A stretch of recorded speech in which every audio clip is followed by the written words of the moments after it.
lanjut yang kedua, buat target yang realistis. Kenapa target yang realistis itu penting banget? Jadi gini, kita semua pasti punya impian besar kan? Tapi tanpa target yang jelas dan realistis, impian itu bisa terasa terlalu jauh dan malah bikin kita bingung harus mulai dari mana. Target itu seperti peta kecil yang akan memandu kamu dari titik A ke titik B. Membantu banget pokoknya ya untuk kamu melangkah dengan lebih terarah. Nah, target yang realistis itu adalah target yang bisa dicapai sesuai dengan kapasitas, waktu, dan sumber daya yang kamu miliki sekarang. Bukan berarti target itu kecil atau enggak ambisius, tapi target ini harus bisa diwujudkan secara bertahap. Jadi nggak bikin kamu frustasi di tengah jalan ya.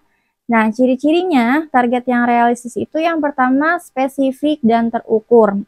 Nah, di sini kamu harus jelas ya dengan apa yang ingin kamu capai. Misalnya, daripada bilang aku mau lebih produktif ya jadi lebih baik katakan aku mau menyelesaikan 3 tugas utama setiap hari selama seminggu ini. Atau misalnya aku mau menyelesaikan 3 konten utama setiap hari selama seminggu ini. Nah, jadi dengan target yang jelas dan bisa diukur, kamu bisa tahu kapan target itu udah tercapai. Nah, lanjut yang kedua ya, punya tenggat waktu yang masuk akal ya. Jadi jangan beri diri kamu waktu yang terlalu singkat atau terlalu lama.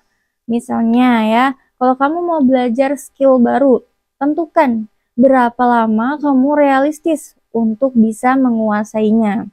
Contoh, aku mau mempelajari dasar desain grafis dalam waktu 3 bulan dengan latihan 1 jam sehari. Contoh ya, itu contoh target yang lebih realistis dan terukur. Nah, kemudian yang ketiga, menyesuaikan dengan kapasitas diri. Ya, intinya teman-teman jangan terlalu keras pada diri sendiri ya.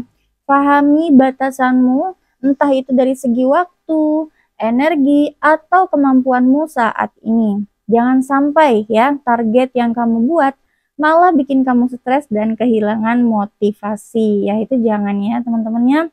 Lanjut yang keempat, teman-teman itu harus fleksibel tapi tetap fokus ya. Target yang realistis juga harus fleksibel ya. Kadang situasi itu bisa berubah dan kamu perlu menyesuaikan ya, tapi yang penting meskipun kamu perlu menyesuaikan target, jangan sampai kehilangan fokus dari tujuan utamanya. Oke, sekarang kita fokus ke cara membuat target yang realistis ya. Teman-teman bisa mulai dari yang kecil dulu ya. Kamu nggak perlu langsung punya target besar-besaran ya. Mulailah dari hal-hal yang kecil yang bisa dicapai setiap hari atau setiap minggu ya. Misalnya kalau kamu sedang membangun bisnis online, mulailah dengan target kecil ya, seperti aku akan membuat 2 konten setiap minggu selama sebulan ya, atau yang lainnya. Dari sana kamu bisa perlahan meningkatkan targetmu. Nah, lanjut gunakan metode SMART ya. Target kamu itu harus S, spesifik, kemudian M, measurable ya, terukur, kemudian A, attainable ya, bisa dicapai. Nah, kemudian R, relevan, dan time bound yang punya batas waktu. Misalnya, aku akan menyelesaikan draft pertama ebook aku dalam waktu 2 minggu dengan menulis 500 kata setiap hari. Nah, kemudian teman-teman tinggal evaluasi dan sesuaikan ya. Misalnya di akhir minggu ya, atau di akhir bulan. Coba dilihat ya. Dilihat lagi apakah target kamu itu sudah tercapai. Kalau belum, jangan patah semangat ya. Evaluasi apa yang kurang atau perlu diperbaiki ya, dan sesuaikan target berikutnya supaya lebih realistis. Nah, contoh target yang realistis nih ya. Aku ingin menyelesaikan membaca 1 buku dalam 2 minggu dengan meluangkan 30 menit setiap hari untuk membaca. Ini hanya contoh. Contoh lagi nih ya. Aku akan membuat konten 3 kali dalam seminggu ya. Selama 30 menit aku akan duduk fokus membuat konten tersebut ya. Apalagi sekarang udah banyak banget ya bantuan seperti AI ya. Lanjut, aku akan olahraga 3 kali seminggu selama 30 menit untuk menjaga kesehatan tubuhku. Contoh misalnya kalau teman-teman mau diet. Pokoknya kesimpulannya, dengan membuat target yang realistis, ya kamu tuh bisa merasa lebih terarah dan nggak terbebani ya oleh impian besar yang terasa jauh ya. Setiap target kecil yang tercapai itu akan memberi rasa puas dan membuat kamu itu semakin semangat untuk mencapai target berikutnya. Ingat, konsistensi itu adalah kuncinya ya. Nggak masalah bergeraknya pelan, yang penting tetap bergerak maju, oke?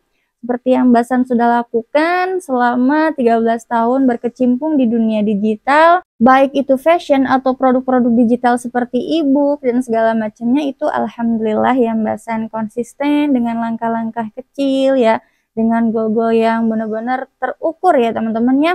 Dan alhamdulillah sampai sekarang Mbak San bisa memiliki ya followers di Facebook 19.000, followers di Instagram sampai 20.000, dan Masya Allah tabarakallah itu udah nggak bisa disebut lagi ya untuk jumlah keuntungan apa yang didapat dan segala macamnya, karena udah banyak banget nikmat dari Allah yang sudah Mbak San dapatkan dari dunia sosial media tersebut. Oke, jangan lupa praktek dan terus konsisten. Kita ketemu lagi di next video.